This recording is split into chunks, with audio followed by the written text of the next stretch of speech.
మరి యేసు పుట్టినప్పుడు కనపడ్డ చుక్క పేరు ఏంటంటే ఒక ఆయన రాసిండు, ఇది యేసు చుక్క అని పెట్టింది. చెప్పకూడదు. ఏం పేరు దాని పేరు? యేసు చుక్క. యేసు యొక్క నక్షత్రం. దాని పేరు ఏం పేరట? యేసు యొక్క నక్షత్రం అని రాసిండు. దేవునికి స్తోత్రం కలుగునుగా. ఎందుకంటే యేసు క్రీస్తు యొక్క జన్మను తెలియజేసింది కనుక, యేసు క్రీస్తు పుట్టుకను గుర్తు చేసింది, ఇతరులకు తెలిసేటట్టుగా చేసింది, జ్ఞానులకు తెలిసేటట్టుగా చేసిన దాని పేరేంటి పేరు అంటే యేసు చుక్క. దేవునికి స్తోత్రం కలుగును గాక. ఇలా నేను నన్ను లోకం చుక్కలా చూస్తున్నా చూడండి. ప్రత్యేకంగా కనపడుతున్నాం కనపడండి, అనుతున్నాం లేదా? దేని బట్టి పడుతున్నాం మనం? దేని బట్టి ప్రత్యేకించబడ్డాం మనం? దేని బట్టి మనకు సేవకులకు పేరు వచ్చింది? దేని బట్టి మనం పాస్టర్ పిలుచుకుంటున్నాం? దేని బట్టి దేవుడిని దైవం పిలిపించుకుంటున్నాం? ఆయన పనిని బట్టి. దేవునికి స్తోత్రం కలుగునుగా. ఎవరిని బట్టి?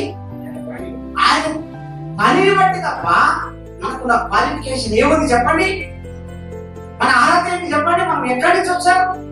ఆయన నామాన్ని ఎరగటం వలన, ఆయన నామాన్ని ప్రకటించడం వలన, ఆయన నామాన్ని నుంచి ఇతరులకు తెలియజేయడం వలన ఈరోజు దైవజనుడుగా మనం ఏర్పాటు. దేవునికి అందుకోసమే ఆకాశంలో ఉన్న చుక్కలకు వాటి మహిమ వేరు. నేనంటున్నా ఒక్కొక్క చుక్క ఒక్కొక్క పని చేస్తాను అని ఇందాక పేరు పెట్టి పిలుచుకున్నాం కదా. ఒక్కొక్క చుక్క ఒక్కొక్క పని చేస్తాం. ఆ చుక్కలు అన్ని వాటి పనులు చేసుకుంటుంటే ఈ ఒక చుక్క ఏది జ్ఞానులకు కనబడ్డ చుక్క ఏ పని చేయడానికి వచ్చింది అంటే యేసును చూపించడానికి వచ్చింది. చాలా చుక్కలు పంచాయతీ పెట్టుకుంటాయి. ఎక్కడండి? చాలా చుక్కలు పంచాయతీ పెట్టుకుంటాయి. మా చిన్నప్పుడు అనేది చుక్క తగులింది కానీ ఎవరు అనేది కదా.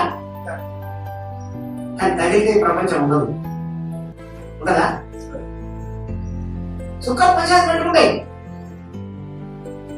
గ్రహాలు ఉన్నాయి కదా, అవి కూడా ఒకదాని ఒకటి పోటీ పడుతుంటాయి.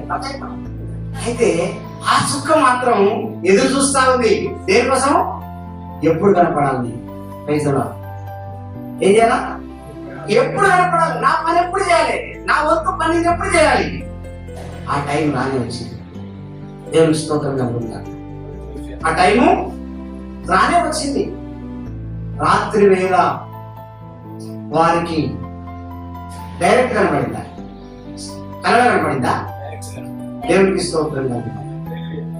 అందుకనే దేవుని వాక్యం వారు ఆ నక్షత్రము చూసి, ఆ నక్షత్రాన్ని చూడకముందు, ఆ నక్షత్రం వారికి కనబడక ముందు, ఆ నక్షత్రాన్ని వారు కనుగొనక ముందు ఆందోళనలో ఉన్నారు, అయోమయంలో ఉన్నారు, ఆతృతతో ఉన్నారు. ఎందుకు? రక్షకుడు లేడు. ఎవరు లేరని ప్రవచనం ఉంది. ఏముంది? ప్రవచనం ఉంది. ప్రవచనం యొక్క నెరవేర్పు జరగాలంటే సూచన కావాలి. ఏం కావాలా? కోర్టుకి ఏం కావాలి చెప్పండి? సాక్ష్యం కావాలి. అంతే.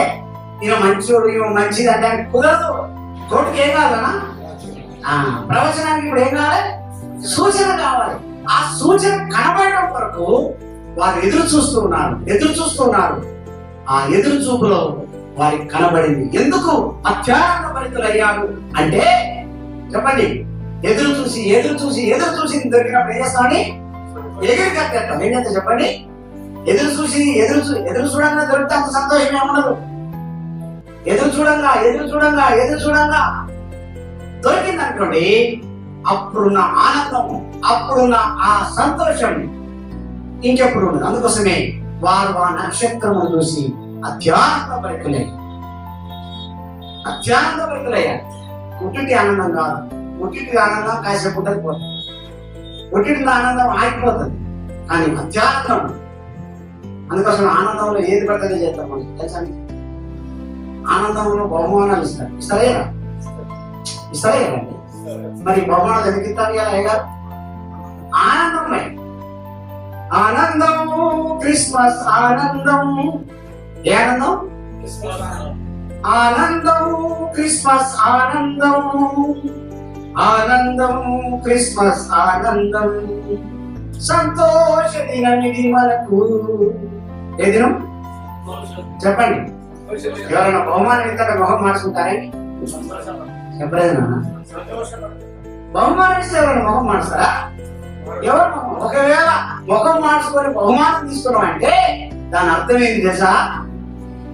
నీకు ఆ బహుమానం ఇష్టం లేదు. ఇచ్చేటప్పుడు కూడా ముఖం మార్చుకొని ఇవ్వకూడదు. కొంతమంది ఇచ్చేటప్పుడు కూడా ముఖాన్ని పెట్టుకొని ఇస్తాయి. అది కూడా ఏమైనట్టు ఇష్టం లేనట్టు. అయినా అవునా కాదు? ఇది సంతోషకరమైన సువర్తమానం. ఏంటంటే ఆ నక్షత్రాన్ని చూసినాం.